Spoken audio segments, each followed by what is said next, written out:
Sahabat dan saudaraku, mari menggunakan waktu mempelajari firman Tuhan hari ini.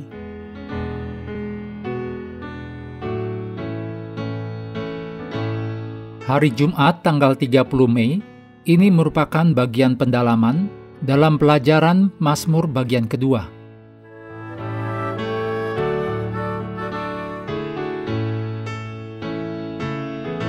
Kita mulai dengan doa singkat yang didasarkan dari Galatia 2 ayat 2. Dan kepada mereka kubentangkan Injil yang kuberitakan di antara bangsa-bangsa.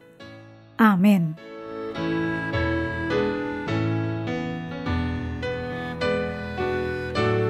Silakan baca Mazmur pasal 133, puji-pujian kepada Allah Israel.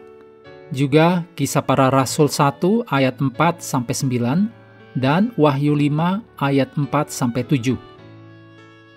Berikut ini kutipan dari tulisan Ellen G. White dalam buku Alfa dan Omega, jilid 7, halaman 32. Sepanjang zaman para bapa, pengaruh Roh Kudus telah sering dinyatakan dalam cara yang nyata, tetapi tidak pernah sepenuhnya. Sekarang, dalam penurutan kepada sabda juru selamat, murid-murid mempersembahkan permohonan mereka untuk pemberian ini. Dan di dalam surga, Kristus menambahkan pengantaraannya. Kristus meminta pemberian roh, supaya ia dapat mencurahkannya ke atas umatnya. Para murid diperintahkan untuk bersaksi tentang Kristus sampai ke ujung bumi. Ditulis dalam Kisah 1 ayat 8. Sebuah karya yang akan menandai kembalinya Kristus. Ditulis dalam Matius 24 ayat 14. Kita harus melanjutkan apa yang telah mereka mulai.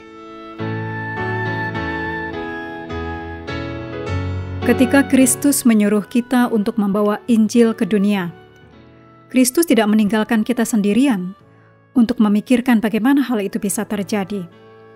Pekerjaan itu diarahkan dari bait suci surga. Pekerjaan kita erat terbungkus dalam Kristus. Dia membimbing dan memberdayakan kita. Ini adalah pekerjaannya, bukan milik kita. Kita diminta untuk mengikuti tuntunan Kristus. Anda akan melihat ini adalah cara kerja dengan Israel, yaitu Tuhan meminta mereka untuk mengikuti instruksi Tuhan. Dan kemudian Tuhan membuat hal yang mustahil terjadi. Roh sudah bekerja di hati tetangga kita. Kita diminta untuk berada di sana ketika saatnya untuk mengambil keputusan tiba, sehingga kita dapat mengundang mereka untuk bergabung dengan umat Allah saat berdiri bersama anak domba di Sion. Kita tidak perlu menciptakan cara dan metode baru, karena kita tidak pernah bertanggung jawab pekerjaan itu.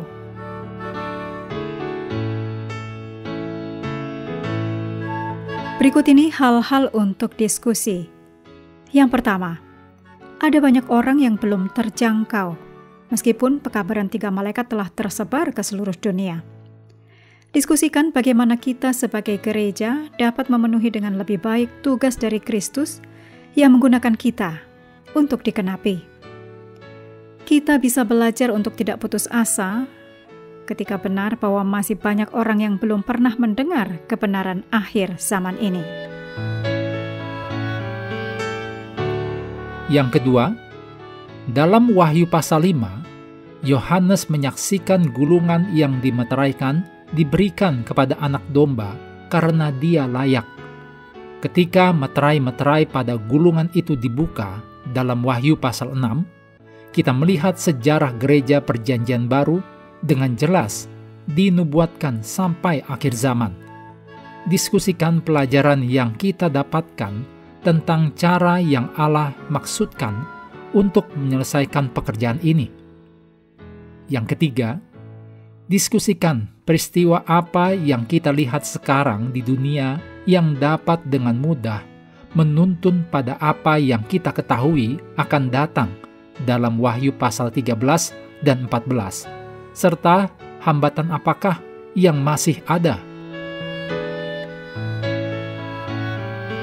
Mengakhiri pelajaran hari ini, Mari kembali ke ayat inti.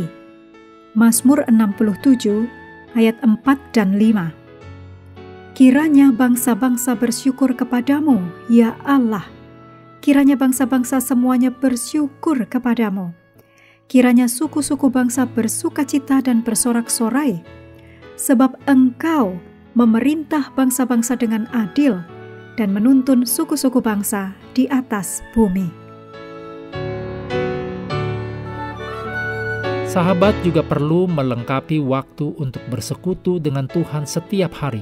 Dengan bacaan Alkitab sedunia, percayalah kepada nabi-nabinya yang melanjutkan dari Kejadian pasal 44.